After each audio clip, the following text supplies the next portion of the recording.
Hey, what's up everybody, this is Surk501 and today I want to go over the new recalibration station changes that we got in Division 2 with the update that was today or yesterday depending on what time zone you're in.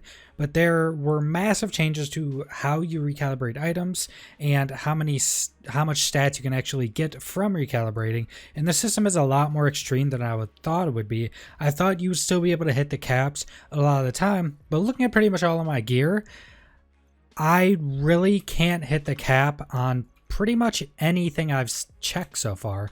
So basically what happened, now you have a recalibration score and 100 is the max you can get. If you get to that and it goes over that, it'll cap just like how we had before, the stat you're trying to reroll. But like I said, it's a lot higher than it was before. I can't even find any items to actually cap, and it should increase the armor too. It doesn't increase the gear score of your item, but it does have like the plus whatever recalibration score in your items, so it should increase the armor as well, like how it used to do when you increased the gear score. Now how we can look at this is, say I have this chest piece right here. It has 8% weapon damage. This was the max roll I could get before it was capped. I think I was rolling like 10% into this. It was capped to 8. Now that what was capped before at 8% is now a 15 recalibration score. That's it. I don't even have anything. So this was the highest weapon damage roll I could find in a chest piece I have in my stash right now.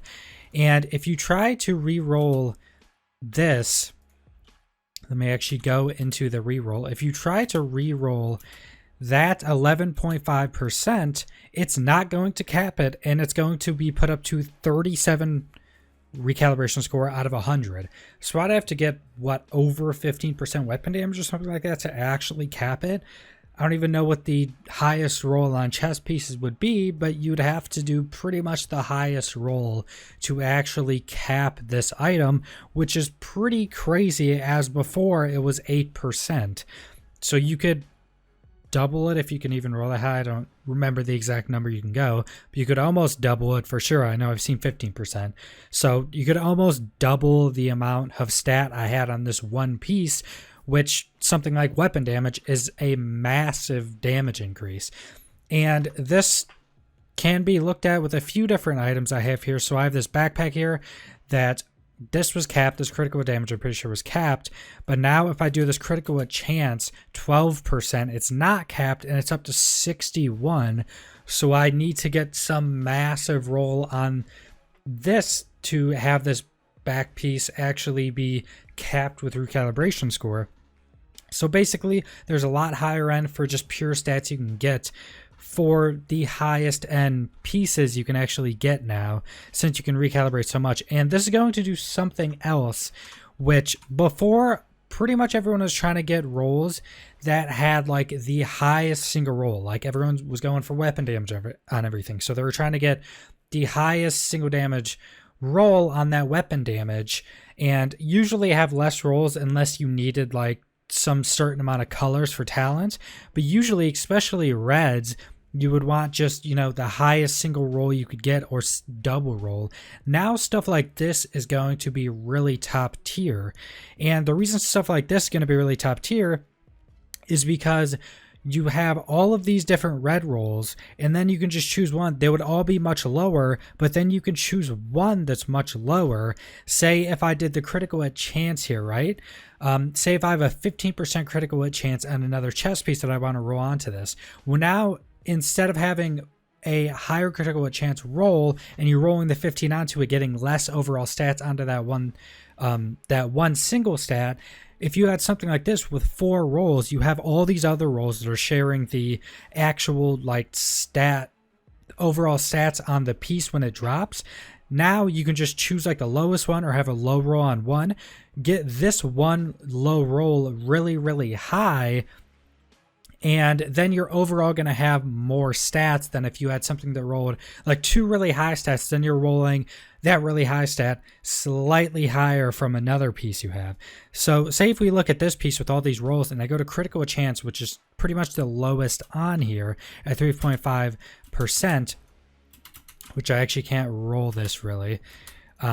But say if I had this and I just went up to, you know, the super high critical hit chance that I had before, and you could get overall much higher stats, which is pretty much, even though they didn't want to have higher gear scores, so people had to re-gear, that's unless people saved a ridiculous amount of stuff, that's probably going to make a lot of people want to completely rebuild their gear pieces, because people were doing stuff that, you know, really didn't go for what is super good now, since, you know, the higher rolls like this. So actually, let's just check this piece, if it'll actually let me. I actually don't have the materials to re-roll any of this stuff to actually fully do, but you can check most of this stuff. So I have a 6% roll, that was max before, and it's at 15 now. So if I go to that weapon damage and go to 11, that would only be 56 out of 100, and this is almost doubling the weapon damage I had before. So the recalibration is definitely very good, and you're also going to need these extra stats to become as powerful, because this is a set I had, I think this was the last video I did was on this roll, but as you can see, this was a really high damage to elite build, which a lot of high DPS builds were, but hard hitting got 5% damage reduction removed from all of these. A lot of the talents got buffed. Unstoppable Force got, or nerfed, I mean, a lot of talents got nerfed. Unstoppable Force got nerfed. Tons of stuff got nerfed. You know, Clutch got technically nerfed, but a bunch of the damage talents got nerfed. So overall, now you're going to need to replace a lot of that power with this recalibration system. And I do think the overall system is pretty good. You also got actually really high armor increases. I think I got 20 to 30,000 armor. These are the same pieces I had before the patch, and I have like 20 to 30,000 armor increase from that build, just because defensive rolls are actually a lot higher now as well. Like these rolls were probably, you know, half or maybe a little, you know, less than a half increase. So there's also that. But I just want to go over this recalibration system. If you guys don't know what's going on, or if you guys were taking a break like I was and not paying attention to it, and maybe you guys want to come back to the game talking about this recalibration system, you know, maybe we'll help you guys out. But anyways, subscribe if you want to see more Division 2 content. Leave a like if you like the video. Leave a comment down below what you think about Division 2 as a whole, what you think about all these changes with Title Update 3, and thanks for watching.